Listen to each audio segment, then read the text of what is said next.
This is TWiT. Hey, speaking of iPhone 10, iOS 11.4 got pushed hours ago. And a big cup, actually, it's funny, just two very important feature updates. Renee Ritchie, I know you've been working on AirPlay 2. Tell us about it. So these are features that were originally announced back at WWDC 2017, just to give some timeline to it. And they didn't ship. And there were reasons for that. Apple kept testing iMessage Sync, for example, and kept testing AirPlay 2. And they ended up with a lot of edge cases they weren't anticipating. Like, what if people had these speakers set up? What are your expected behavior? If someone else tries to do it, how should it? So it ended up being a much bigger project than they thought it would be. But it was in beta testing internally at Apple for the last few months, and they've pushed it out now.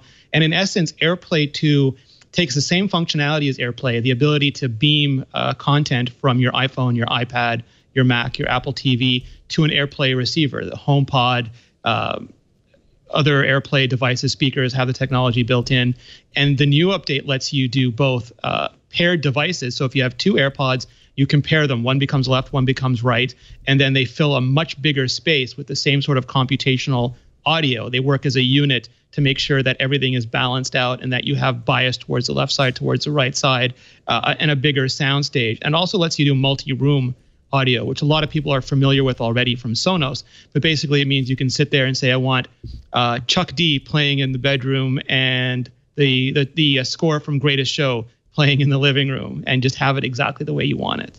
Or, and the more challenging thing is, had the same thing played in multi-rooms without having lag, make it sound like you're in an echo chamber. That's really the challenge, I think. Absolutely. Yeah. So it has to listen and time and make sure that everything stays in sync, which is why AirPlay produces a bit of I think there's a 2-second delay once you start playing it, and that lets it play around with the time to make sure everything stays in sync. Oh, that's interesting.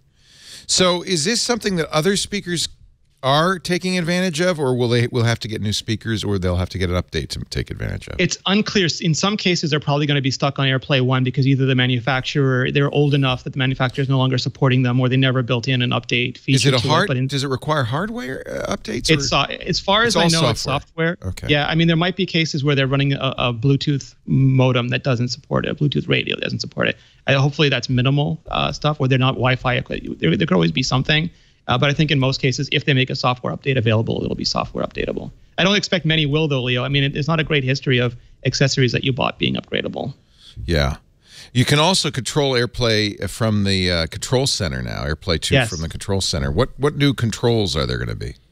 So it depends on what you're doing. If you have a stereo pair, that presents itself as one unit. So you don't see AirPod left and AirPod right. You just see the AirPod pair now. So whatever room it's in or whatever name you give it. Like one of my AirPods is R2 and one is BB8, but I just see the HomePod pairing now. If you have them in different rooms, then you'll see the different AirPods for the different rooms, and you'll be able to target them separately or similarly. Although I wonder how many people are like you and have multiple HomePods. Very few. I mean, $350, and they just announced availability for Canada, France, and Germany. And the Canadian price, I mean, exchange is what it is, but when you still see it, you get the sticker shock of $450. So it's probably a very minimal, minimal market now, but it's a technology that Apple can grow with for the next several years. It's so funny because this week Lisa discovered our HomePod. I mean, it's been sitting in our kitchen since it came out, but she's something about it that she just really likes, and she says, "I want one for my office." So.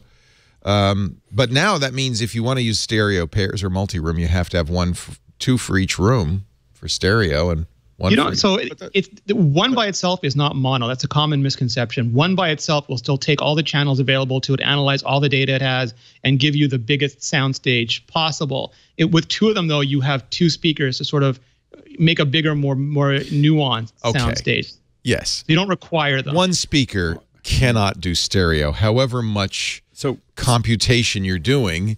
There's this much separation.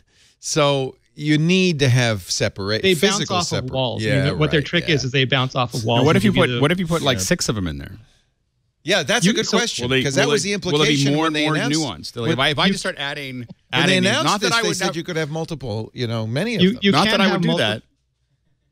You can't have multiple. I haven't tried a trinary pairing yet, but because there's multi-room, you can have them function as multi-room speakers. I don't know if you get this. I don't think they'll start splitting things into like a Dolby 6.1 or 7.1 stereo system fashion, but they will sort of modulate for their environment.